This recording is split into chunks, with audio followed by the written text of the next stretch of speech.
ఒక గొప్ప జీవిత పాఠం నేను నేర్చుకున్నాను. ఏంటంటే, ఒకరోజు మార్నింగ్ 8:30కి ఢిల్లీ ఎయిర్‌పోర్ట్‌లో దిగాను. దిగిన తర్వాత క్యాబ్ ఎక్కి ఒక దగ్గరికి వెళ్తున్నప్పుడు క్యాబ్ డ్రైవర్ ఎవరైతే ఉన్నారో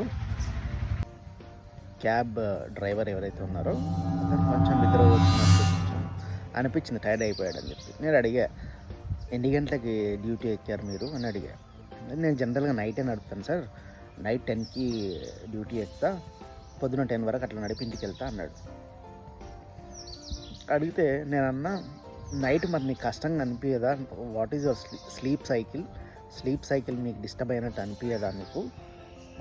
మీ ఇంట్లో ఫ్యామిలీతో కానీ పిల్లలతో కానీ టైం స్పెండ్ చేసినప్పుడు వాళ్ళేమో ఆఫీస్లోకి వెళ్ళిపోతారు, ఇదంతా డిస్టర్బెన్స్ ఉండదా అని అడిగా. వాట్ ఈజ్ యువర్ ఫీలింగ్ అని అడిగా. అతను ఎంత బ్యూటిఫుల్గా చెప్పాడో తెలుసా సార్, ఈ నేచర్ ఎవరిని ఎప్పుడు ఏం చేయాలి, ఎవరు ఏం పని చేయాలి, ఎవరు ఎక్కడ ఉండాలి అని చెప్పి అన్నీ పర్ఫెక్ట్గా సెట్ చేస్తారు సార్. మరి అందరూ స్లీప్ సైకిల్ డిస్టర్బ్ అవుతుందని ఆలోచిస్తే రాత్రిపూట మరి 10 గంటలకు 1 గంటకు దిగుతారు కదా ఫ్లైట్స్, మళ్ళీ వాళ్ళకి ఎవరు సార్ అరేంజ్ చేస్తారు? నేచరే సెట్ చేస్తారు సార్ ఇదంతా అని చెప్పి ఇంకో మాట అన్నాడు. ఏమన్నాడంటే, సార్ కొంతమంది డబ్బులు ఉన్న వాళ్ళు ఉంటారు, కొంతమంది డబ్బులు లేని వాళ్ళు ఉంటారు, కొంతమంది క్యాబ్ డ్రైవర్లు ఉంటారు, కొంతమంది ఊడ్చే వాళ్ళు ఉంటారు, కొంతమంది తూడ్చే వాళ్ళు ఉంటారు, ఒకడు కలెక్టర్ ఉంటాడు, ఒకడు ఎమ్మెల్యే ఉంటాడు, ఒకడు పిఎం ఉంటాడు.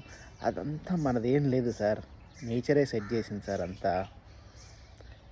మేము డ్రైవింగ్ రాత్రిపూట్లో చేసేవాళ్ళం కొంతమంది ఉంటాం, ఢిల్లీలో ఒక 500 మంది 1000 మంది ఉంటాం. మేము నైట్లో వాళ్ళందరికీ సర్వీస్ చేయడానికి నేచర్ మమ్మల్ని అలా సెట్ చేసింది. దీనిలో మాదేం లేదు. అట్లా అందరి దగ్గర డబ్బులు ఉన్నాయనుకోండి సార్, ఇళ్ళల్లో ఊడ్చేవాళ్ళు ఎవరు ఉంటారు? రోడ్డు పైన ఎవరు ఊడగాడు, అప్పుడు ఊడ్చేవాళ్ళు ఉండరు, తూడ్చేవాళ్ళు ఉండరు. కాబట్టి ప్రకృతి ఎవరికి ఎప్పుడు ఎంత ఇవ్వాలో అంత ఇస్తుంది. కొన్ని రోజులు ధనికగా ఉంచుతుంది, కొన్ని రోజులు పేదగా ఉంచుతుంది. ఎవరిని ఏం పనులు చేయాలో అదే డిసైడ్ చేస్తుంది. వాళ్ళ కర్మానుసారం అన్నీ నేచర్ చూసుకుంటుంది సార్. మన గొప్పతనం ఏం లేదు అని చెప్పి ఎంత అద్భుతంగా చెప్పాడో. దాని తర్వాత నాకు అనిపించింది, అయ్యో వీళ్ళు ఇలా ఉన్నారు ఎందుకు, వాళ్ళు అలా ఉన్నారు ఎందుకు అంటే, అందరి దగ్గర డబ్బులు ఉంటే నిజంగా సిస్టమ్ రన్ అయ్యేది కాదేమో అనిపించింది. కాబట్టి ఈ ప్రకృతి పర్ఫెక్ట్గా అన్నీ మెయింటైన్ చేస్తూ ఉంటుంది. ఎవరిని ఎక్కడ ఎవరికి ఎంత ఎప్పుడు ఇవ్వాలో అంత ఇస్తుంది, ఎంత ఇవ్వకూడదు అప్పుడు ఎంత ఇవ్వదు. దీన్ని నేచర్ ఎంత గొప్పగా బ్యాలెన్స్ చేస్తుందో అనిపించింది. Thank you.